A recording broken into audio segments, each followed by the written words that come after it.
Hello, അസ്സലാമു അലൈക്കും. എല്ലാവർക്കും എൻ്റെ പുതിയ വീഡിയോയിലേക്ക് സ്വാഗതം. വീഡിയോ ഇഷ്ടപ്പെട്ടാൽ ലൈക്ക് ചെയ്യാനും ഷെയർ ചെയ്യാനും സബ്സ്ക്രൈബ് ചെയ്യാനും മറക്കരുത് കേട്ടോ. വീഡിയോ എല്ലാവരും സ്കിപ്പ് ചെയ്യാതെ കാണാൻ ശ്രമിക്കുക. അപ്പം ഇന്ന് ചോറും കറീൻ്റെ പരിപാടിയാണ്. ചോറ് കൂട്ടാണ് ഞാൻ.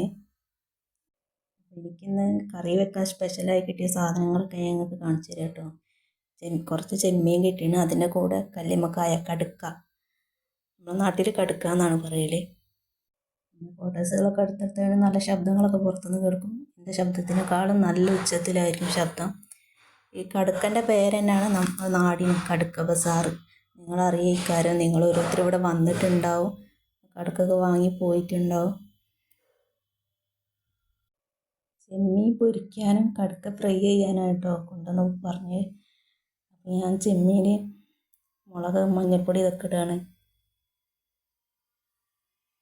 മസാലയിൽ ഞാൻ തക്കാളി ചേർക്കുന്നുണ്ട്. ഞാൻ ഈ ചെമ്മീൻ കൂന്തൽ കടുക്ക അതൊക്കെ പൊരിക്കുമ്പോൾ ഞാൻ അതിൽ തക്കാളി ഇടും കേട്ടോ. അപ്പോൾ നിങ്ങൾ ഞാൻ കാണുമ്പോൾ ചോദിക്കാൻ നിൽക്കണ്ട, മസാലയ്ക്ക് ടേസ്റ്റ് കിട്ടാൻ വേണ്ടിയാണ് ഞാനത് ചെയ്യുന്നത്. നിങ്ങളും ചെയ്ത് നോക്കുക, നല്ല ടേസ്റ്റ് ഉണ്ടാവും തക്കാളി ചേർക്കുമ്പോൾ. പിന്നെ കടുക്ക ഫ്രൈ ആക്കാനുള്ളതാണ്. സംസാരിക്കുമ്പോൾ ചെറിയ ചെറിയ പിഴവുകളൊക്കെ ഉണ്ടാവും, അതൊക്കെ നിങ്ങൾ ക്ഷമിക്കണം കേട്ടോ. അപ്പോൾ ഞാൻ മസാല തേച്ച് കഴിഞ്ഞാൽ ചെമ്മീൻ നിങ്ങൾക്ക് കാണിച്ചു തരാം. വോയിസ് കൊടുക്കാൻ ഞാൻ ഇവിടുത്തെ ശബ്ദം നോക്കി നിൽക്കും. ഇവിടെ എപ്പോഴാണോ ശബ്ദം കുറയുന്നത് അന്നേരം ചെയ്യുന്നത്. പക്ഷേ ഇവിടെ എപ്പോഴും പുറത്ത് നല്ല ശബ്ദമാണ്.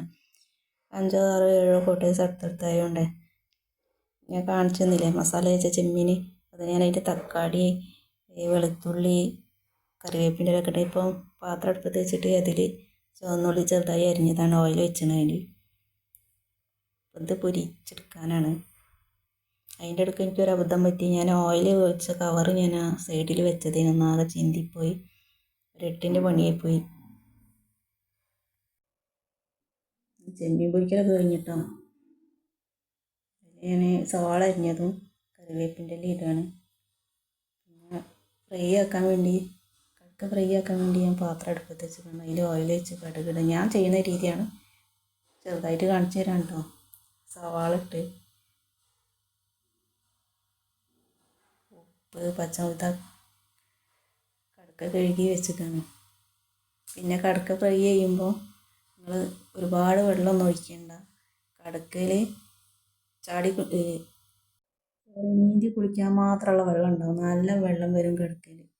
പിന്നെ മസാലയും പെരുംജീരകം, മല്ലിപ്പൊടി, മഞ്ഞൾപ്പൊടി എല്ലാം കൂടി ഇട്ട് കറിയാക്കി ഇഷ്ടം കണ്ടോ വെള്ളം. പാത്രം ഒരുപാട് പാത്രമായി പണി കഴിയുമ്പോൾ ഞാൻ ആ കടുക്കയിൽ നിന്ന് വന്ന വെള്ളത്തിൻ്റെ അടയാളമാണ് കാണുന്നത് സൈഡിൽ നിന്നാകെ. അപ്പോൾ നിങ്ങൾ കുറച്ച് വെള്ളം വെച്ചാൽ മതി. കടുക്കയിൽ നല്ല വെള്ളം ഉണ്ടാവും. കറിയൊക്കെ തെളിച്ച് അടുക്കള സിങ്കൊക്കെ നന്നാക്കി വെച്ചിട്ടാണ്. അപ്പോൾ ഞാൻ ചോറിൻ്റെ മുകളിൽ കടുക്കയും ചെമ്മീൻ പൊരിച്ചതൊക്കെ വെച്ചിട്ടാണ്. അപ്പോൾ നിങ്ങൾ ഇത്രയേ ഉള്ളൂ ഇന്നത്തെ വീഡിയോ. സബ്സ്ക്രൈബ് ചെയ്യാനും ലൈക്ക് ചെയ്യാനും ഷെയർ ചെയ്യാനൊന്നും മറക്കരുത് കേട്ടോ.